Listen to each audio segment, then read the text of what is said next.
Il y a une dizaine de jours, une troisième et dernière expertise a été présentée par la juge d'instruction et le procureur de Tours aux différents parents des enfants blessés ainsi qu'aux parents de la petite Mélanie, la fillette décédée.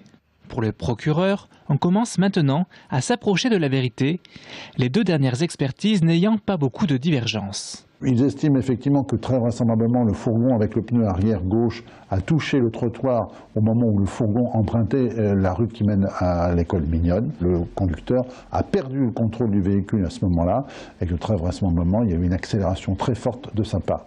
Et les deux expertises sont concordantes sur ce point. L'une et l'autre disent qu'au moment où le véhicule perd sa trajectoire, la vitesse est de 70 km/h, ce qui est très important bien sûr. Au contraire, pour l'avocat du gendarme à l'origine de l'accident mortel, seule la première expertise est crédible. D'après lui, les deux dernières versions passent complètement à côté d'éléments pouvant expliquer la perte de contrôle du véhicule par son client, comme le pneu crevé et une plaque de gasoil. L'instrument de l'objectivité qui est l'expertise fonctionne comme une boussole déréglée dans cette affaire.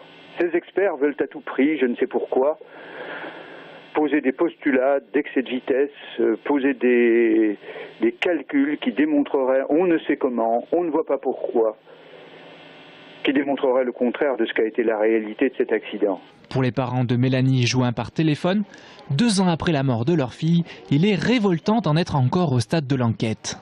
De plus, la famille tient à dire que beaucoup trop de questions restent en suspens. Quel est le rôle exact des médicaments anxiolytiques qu'avait pris le gendarme? Y avait-il ou pas excès de vitesse? Les 3 dernières expertises divergent régulièrement sur ces points. Durant le mois de juin, la juge d'instruction envisage non pas une reconstitution, mais une remise en situation sur place avec présence des derniers experts. Le procès, lui, devrait voir le jour durant le premier semestre 2014 et s'annonce déjà comme une bataille d'experts. De son côté, le gendarme encourt jusqu'à 5 ans d'emprisonnement.